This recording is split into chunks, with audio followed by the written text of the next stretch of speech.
Okay, so I have time to do a part 3, I think, today.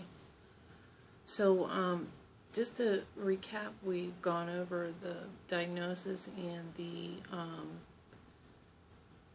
next steps that we took. But I also wanted to mention that when we were at the doctor's office for the first initial visit, and I didn't mention this in the last video because I'm trying to keep them semi-short so that it doesn't bore people. But the other thing that Brandi had to do was get a port put in. And a port is put in through this area here, and it's a vein that's supposedly larger than the veins in our arms. And that chemo usually doesn't do well with the veins in the arms, and they needed something to be able to access a better area so that the veins can hold up to the chemotherapy. So basically they told her that she would have to undergo a surgery again to get the port put in, and Brandi didn't like that idea because she hated being put to sleep. Mind you, they already did the whole biopsy thing not that long ago, and they had to put her to sleep, and they put a tube in her throat, and Brandi was not a fan of that at all. So needless to say, she didn't like the idea that she had to undergo another surgery, but they wanted to place that in right away so that they could start the chemo. That surgery went fine. It didn't take long. She did well. She was a little sore and it was tender in that area, but the port is where she would get her chemo once every 2 weeks. And the other thing was, when we were in the doctor's office, they prescribed her a bunch of medications. One was, when the chemo goes in and starts killing the cancer remnants have to go somewhere. And the doctor explains it like this: it usually will fall down to the legs and to the feet, and could leave her subject to gout. So they gave her medication for gout, and she was supposed to take that before any of the chemo treatments and after. Another was, they prescribed her a bunch of different things, but one was pain meds, and then they prescribed her, I want to say something for potassium, because Brandi kept getting low potassium rates, so they prescribed her something for that. So once all that was done, our plan was to start treatment on February 8th, 2011. That would be her first chemo treatment. And everything went fine. And then I thought, again, like I did with the blood, okay, let's go in and get this medication so we can get out and I can go to work later. So Tuesdays were my best days to do these chemos, because it was a slow day. Sometimes I'd have one house, sometimes none. But anywho, I said that Tuesdays would be the better day. So we scheduled the appointment first thing in the morning, because I could go to that customer's house usually in the afternoon. So that's what we did. Well, they didn't tell you what actually to expect when you go in for these treatments. So I'm thinking I'm going to, go in, get her treatment, and leave. But it doesn't work like that. So when we get there, they put us in this room, big open room with a bunch of chairs, like recliners, and they all had their own little station. All the equipment like a hospital bed has behind it, and then a chair and a TV, and then a few visitor chairs, which weren't comfortable, by the way. The patient sat in the recliner, and that's how you got your chemo. And I thought, wow, how is this private? How do you keep your medical records private when you're in here with a bunch of other people who are getting cancer treatments too? I didn't like the setting. I thought that it was really odd. Because at this point, you know, Brandi and I wanted to, like, I don't know if it was just, we wanted to be alone and not around other people to face this treatment of chemo going into her. But the fact that there was a bunch of other people in there doing the same thing, it was a weird experience, let me just say. I really did not expect it to go down like this. And nobody ever told us, like, this is how it goes. This is how it happens. It just wasn't discussed. So I was like, wow, this is not private medical. If, you know, you're in here and you start talking to your neighbor and the neighbor tells you they got cancer, and you tell them what kind of cancer you have, and then other people hear your conversation too. So it was like, not that we, how do I put it? In my mind, I don't want my medical record out there in the open. I don't need people knowing if I had cancer or if I didn't. I just thought that it was odd. Like, your medical stuff is supposed to be private, and this wasn't far from a private setting. But, you know, the beginning parts of cancer and treatment was all very much a big learning process. And we didn't understand a lot of it. And they didn't tell us how it all goes. So we're learning everything for the first time. So we get in there. I don't like the setting. So we're already predetermined. Brandi didn't like the setting either. She thought that she would be in a private room as well. So already we're irritable. But our appointment started at, I think this day we decided to wait until 10 a.m. for some reason. But we were scheduled to come in at 10. And it took 12 hours. From start to finish. I had to cancel the house I had for the day because I didn't realize that we would be there all day. 12 hours. So initially they'll start you on anti-nausea medicines, and that went in through her port. And they have to flush the port a lot. Usually I think it's after every chemo that went in, or every chemical that went into the port, they would flush it before and after. Then they would so the anti-nausea medicine took like 10-15 minutes to go in, and then they would bring, I think she had to take potassium also by IV, because she had a problem with keeping her potassium levels up. And so that was that, and they put that in, and then they come out with the first bag of chemotherapy, and each one goes in over a period of time. You like can't introduce it all at once. It has to go in slow, just like the blood. So the first medication, and I don't remember the sequence, unfortunately. I didn't keep good records of those things, and I should have, but who knows? I mean, this is why I'm making the video, because maybe y'all can keep meticulous records of everything, you know, to keep a journal, because it would help a lot on how the medicine was administered and how long it took. But each one would have a certain time frame. There was like 2 that went in over an hour and a half. And I think the other 2 were like 45 minutes to an hour.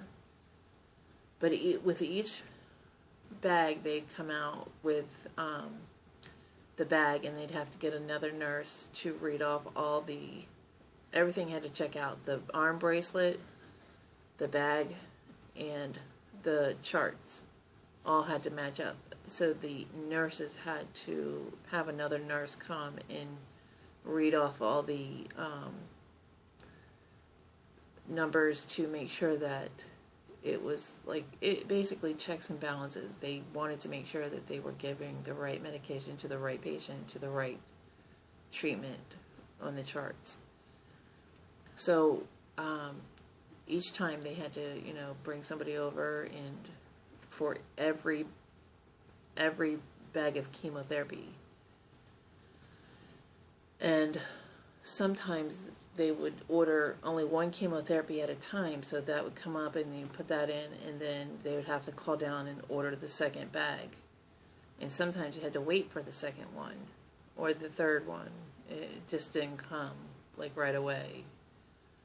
And then once the chemos were done at the end, they gave Brandi another dose of the anti-nausea medicines through IV, the port delivery, and the first visit took 12 hours. I was so floored. I never thought that we would have to sit there for 12 hours. And so I asked the nurses, I said, so is this the norm? Like, it will take 12 hours every time we come? And she's like, well, it's, this is her first time, so this is probably the longest visit she'll have. But you can count on it being an all-day thing for the most part. And I was like, wow, okay, so I won't be working on Tuesdays anymore when we do these treatments. That's my thought process. And yeah, so it was a long day, and I couldn't believe that it took all day to get these chemos administered, and that it went in the way it did. So definitely a learning experience there. Now, after Brandi did her first round of chemotherapy, we went home, and we basically waited, because we were told that, people throw up. Well, you watch the movies. People are deathly sick, and they throw up, and they go through all these changes and stuff. So basically, I went home to watch and wait to see if she would get sick, and if she would throw up and things like that. But it didn't work out like that. I don't know if it's because of the anti-nausea medicines that they gave her or whatever, but after the first day, she seemed fine. Like, nothing was different. She just seemed normal. By the second and third day, though, you could tell she was very much wore out and kind of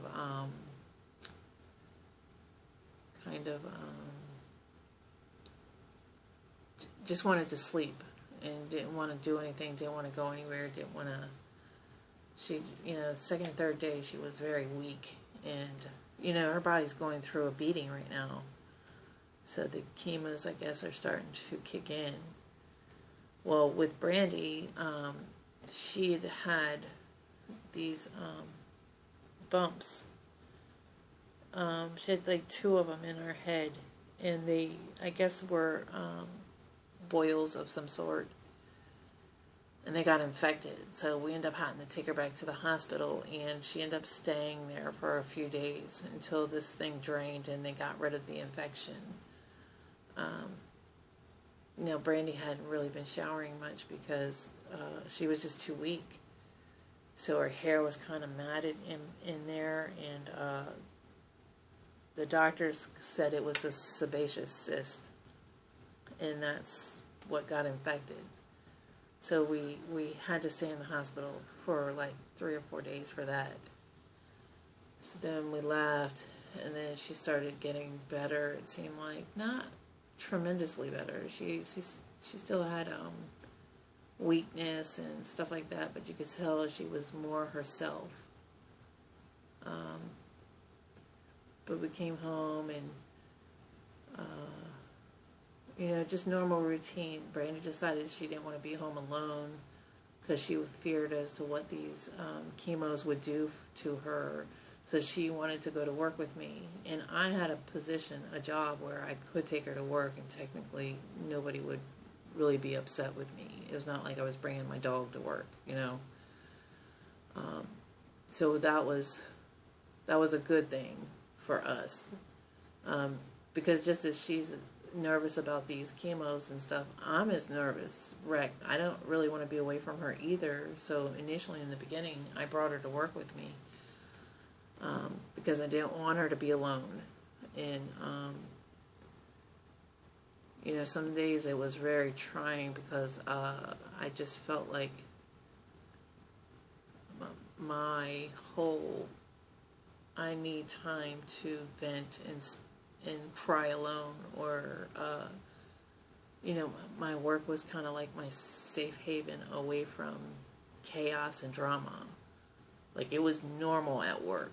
So it was trying sometimes when I had to bring my family life to work with me. But I wouldn't have changed it for the world, because I don't, you know, like I said, I worried about what would happen if Brandi wasn't with me and something tragic happened.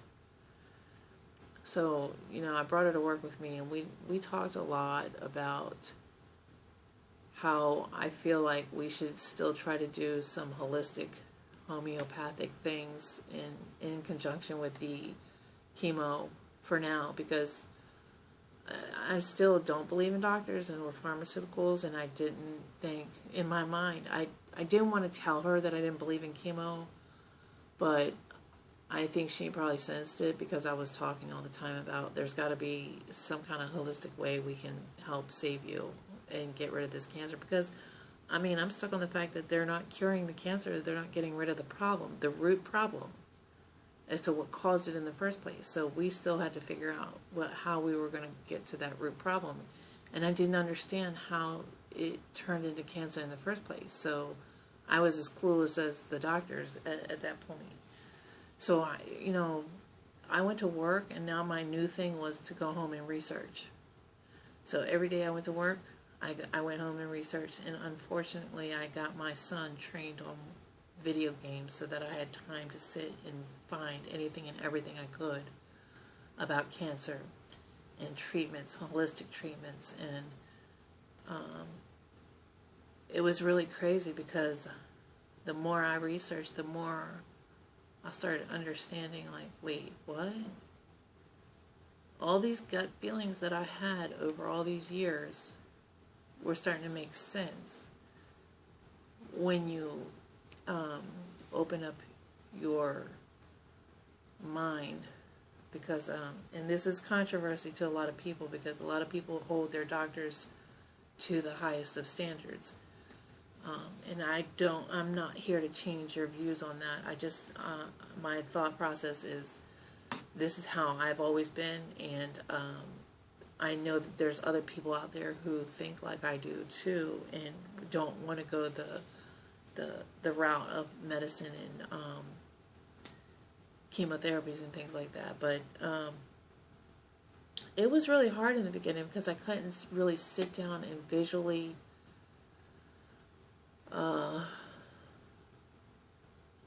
you know, compare one thing to another. So it was like, in between being a mom and fixing dinners and going to work, I only had a small window of actual research time.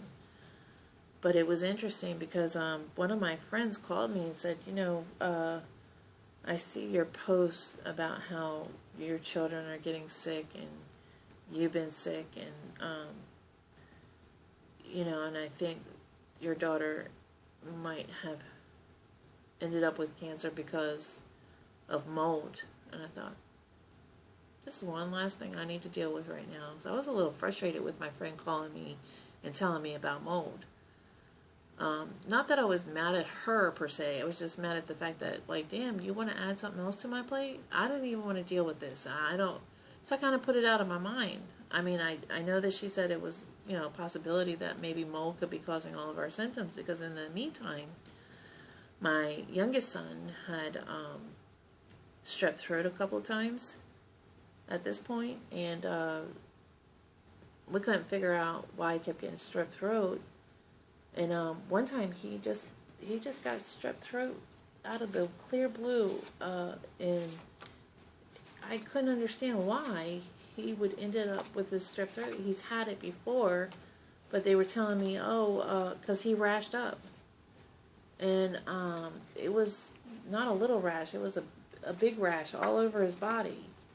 And he was starting to show symptoms like Brandi, because it seemed like Brandi was allergic to everything under the sun. And he would rash up, and I thought, God, why is he rashing up like this? So I ended up taking him to the emergency room because I didn't know what else to do. I don't know if you can see these on this picture, but his face got a rash. This is his belly. Can't really see, but all through here is a big rash. Then he got a rash on his arms, all through there. See his rash? This picture did not come in real good at all, but this is his leg, and it was all rashed up right there. And even some up here, but you can't really see it that well there. And this is another one. And I don't know, but it's all bumped up. And you can't really see good on this camera, but yeah, he ended up with getting like major rashes all over the place. So I took him to the ER, and they come back and they said, oh, well, he has strep throat. And I thought, Jiminy Christmas, he had strep throat before to get a rash. I said, is that normal to get a rash? And they were like, yeah, some kids do get a rash with this. And I said, well, he didn't get a rash before. So yeah, they ended up sending me home with medication for strep throat, and that's what he had. And then there were days that my youngest son would spike a fever for no apparent reason. Like the day before he was fine, playing, carrying on like normal 7-year-old. And then the day after the 100-degree fever, he would be fine. There would be no coughing, no cold, no nothing. So it was the weirdest thing. And I also felt sick too. Like I wasn't putting anything together. But I ended up with pneumonia one time. Well, flu. And it was like one of the sickest. I was 3 days on the couch. I could not move. And I finally said, I got to go to the doctors. I can't. I don't know what the hell's wrong with me, and I can't seem to stay awake. And I went in, they told me I had pneumonia, but I really believe I had the flu because I had the body aches and everything. They just diagnosed me with pneumonia. And they wanted to keep me. I was like, I can't stay. I got children to take care of, and yada, yada, yada. This is before Brandi got sick. I got to go back. And he's like, well, you're young enough still, so we'll let you go. I'm like, I wasn't given that an option. I'm leaving. Okay, if I can't. I don't have any choice. I gotta go home. I gotta take care of my kid. I gotta get up and go to work at some point. I just need to feel better. So it gave me medication for pneumonia and stuff and whatever, and sent me on my way. And I started feeling better. But it was really weird because when I moved into this house, I noticed things like I struggled to carry laundry up the steps. And I thought, wow, this is crazy. Like, is this what old age is? And I wasn't old. I was like 38, 39, somewhere in there. I wasn't old, but I thought, is this why people feel the way they do when they get older? Because I struggled bad to get up and down them steps with a laundry basket. Now, our old house was 2 floors, split foyer. And I didn't remember ever really struggling that bad to get clothes, laundry up and down the steps at all. But at this house, I was really, really struggling, and I thought, damn, this is crazy. And I also wondered, like, why in the hell would I struggle to get the clothes up, a basket of clothes up the steps here when I go to my customers' houses? I get up the steps. I mean, I heard, don't get me wrong, but I seem to get up the steps fine at work. So I didn't understand that part. But there was a lot of things that, symptom-wise, that we were experiencing. My oldest son stayed with allergies. And I didn't want to hear about this whole mold thing. So I was like, well, what house doesn't have mold? I mean, of course we got mold. I see it in the bathroom on the grout. I bleach it every time, so big deal. Well, I mean, what else could we do? And I wasn't mad at my friend. I know that she experienced some issues with mold, and it caused a lot of health issues for them. And you know, I thought, well, that's your family, not mine. Right now, mine is dealing with cancer, and that's what I got to deal with. I'm not going to deal with mold. So Brandi gets ready for her second treatment, and we go in for that. I believe it was February 15th. We go in for the second treatment, and, you know, the typical, this time it only took 10 hours. They hooked her up, gave her the anti-nausea, the potassium, the chemos, and then the anti-nausea at the end. And we left. And of course, she was fine that day, but then a few days later, she was really ill. I mean, she never threw up, but you could just tell that she was weak and struggling, and didn't feel like doing much. And then as the week progressed or whatever, she started getting these like little bumps or something right above her eye. They looked scab-like. And we couldn't figure out what it was. And she just started complaining. It got worse, and she started complaining. She said, Mom, it hurts so effing bad. I just don't know what it is. So we ended up going back to the ER. They admitted her, and they said that she had shingles. So I'm like, okay, wow. I'm now questioning, like, is this medication even working? Or, I mean, is this causing all these issues? First a boil or a sebaceous cyst in her head, and now we got shingles. Like, I don't understand why it is that we're going to keep dealing with this. I honestly feel like maybe we should stop the chemo, because this is becoming a real pain in the ass to keep having visits to the hospital. I mean, I'm missing work like crazy. And so she goes in, they put her in a room that she is quarantined in, and you know, the doctors have to suit up and, you know, put all this stuff on before they come in. I didn't. Matter of fact, Brandi slept in the bed with me when she had shingles. So anybody who's had chickenpox, the shingles virus lives inside of your body. The holistic doctors that I follow say that it lives up in the neck somewhere.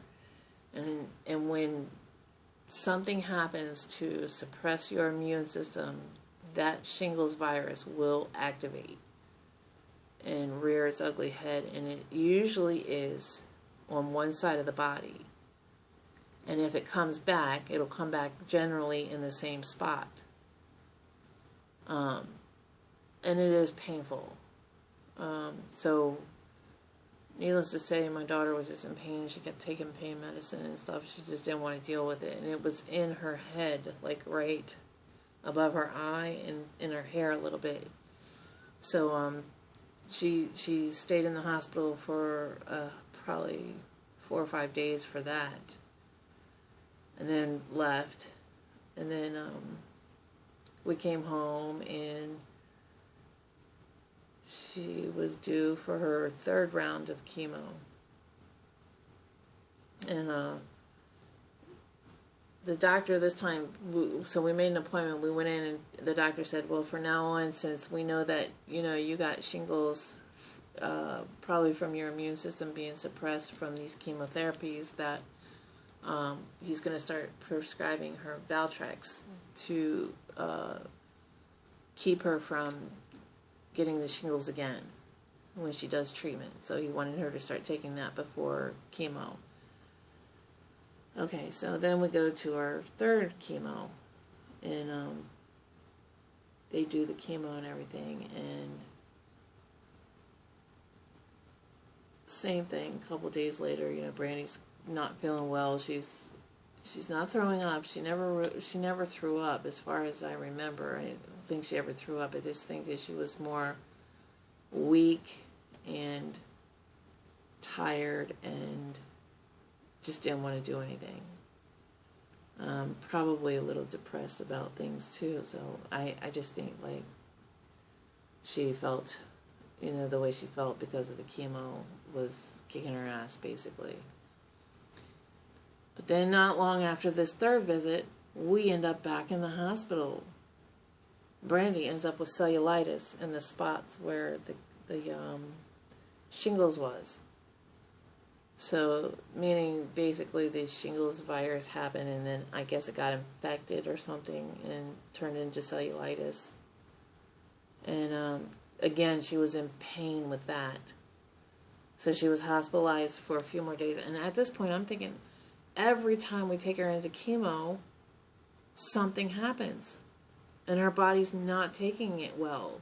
And now, mind you, my daughter's been allergic to everything under the sun. She could never take Cillins, even though many doctors over the years have tried to give her Cillins because they would say, oh, well, this one's not really, it'll be fine. Just because she's allergic to one Cillin doesn't mean she's allergic to all, but yeah, she's allergic to all of them.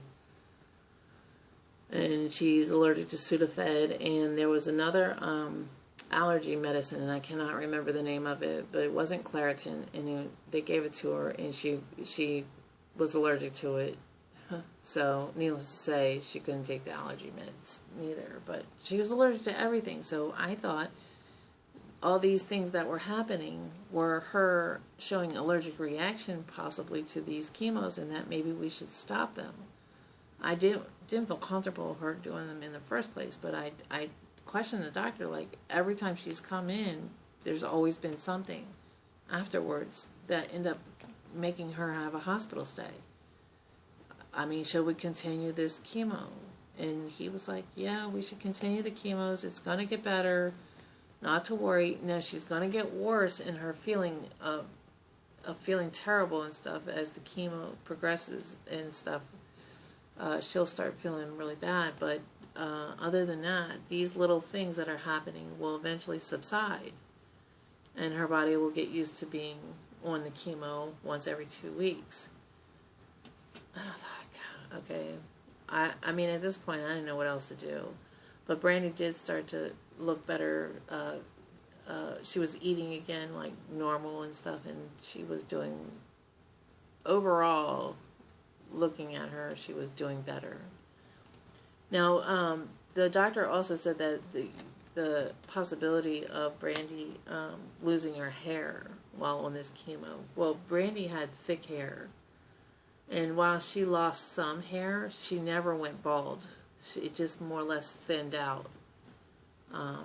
So, yeah, she never lost all her hair. And for those of you who have thick hair, it's possible it will just thin out. And then after your chemos or whatever, it'll probably regrow. Now, this is taking the ABVD. Now, everybody's going to be different. If you're doing the R-chop,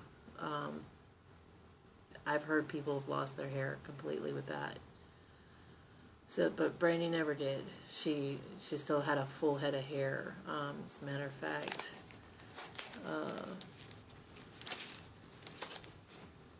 she didn't really lose her hair per se at all. Really doing these chemos, she thinned out hair-wise, and it did come back after she did the chemos and stuff, but this is, she ended up cutting her hair. This is one of her treatments, but you can see it's still a full head of hair. It wasn't no longer as thick as it used to be, but because sometimes it did come out in blotches. This is another pig. Sometimes it did come out in blotches. She thought that she was going to lose it all anyway, so she just decided to cut it short. And she went and tried on some wigs just to see.